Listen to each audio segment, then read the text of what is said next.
King Contrarian coming at you live for some stock market bullshit. Listen here, let's talk about Intel stock. Intel has been replaced in the Dow Jones by NVIDIA. Also, earnings came in. The only reason why Intel's earnings were good is because Intel projected forward guidance, okay? This is how it's going to play out, okay? I currently own I literally own 700 shares of Intel, okay? Valued at something fucking $15,000 or something. It should be much higher, but, whatever. I am done with Intel. Stick a fork in it, call it a day, it's over. It's just, guys, come on, okay?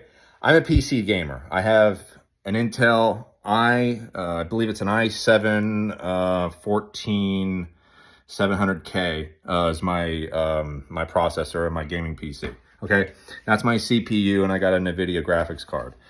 That NVIDIA graphics card was $1,000 and is still sold out on Best Buy, and I sniped it. I got it, and the processor I got, you can get at Amazon, Best Buy. It's like number fucking 48. These things aren't selling, and the data centers, there's really no fucking plan going further. There's no point to own Intel. There's no point. It has no fucking dividend. It's not in any index.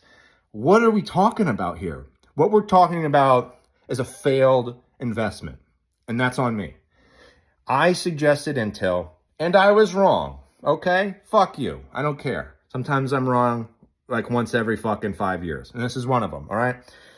What I'm going to do is give this about 15 days because we have an extraordinary options event. Not extraordinary. It's a little, too much.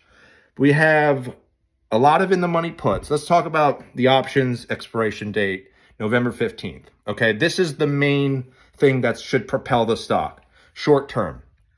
Is options. That's what drives the majority of all fucking stocks. This is very important. So if you don't have the time to listen, then fuck out, get out of here. The in-the-money puts right now, I think there's about 60,000 in-the-money puts on the November 15th OPEX, or options expiration. OPEX is monthly, or actually it just means options expiration. So the stock's going to go higher if it continues to go, because when a put is bought back, okay, like if I own a put and I sell it back for a profit, market makers have to buy shares, and that they're literally buying millions of shares at a time. When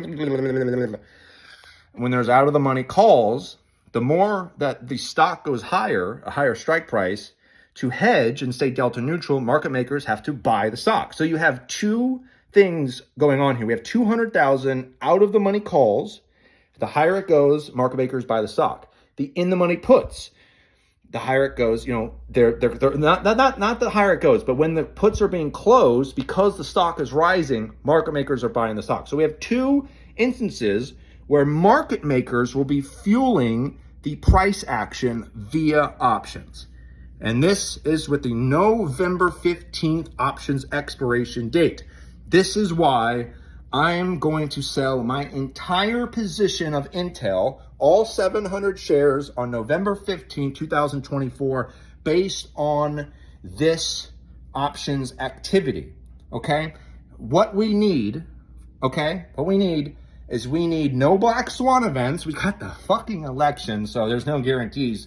And they're talking about black swan events, so God only knows what will happen. So we need no black swan events.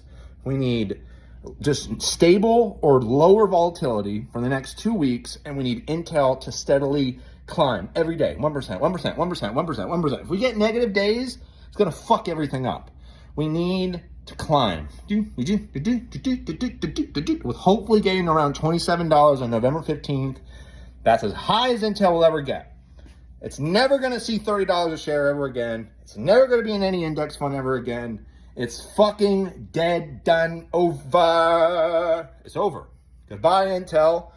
You have been nothing but a pain in my fucking ass, you piece of shit.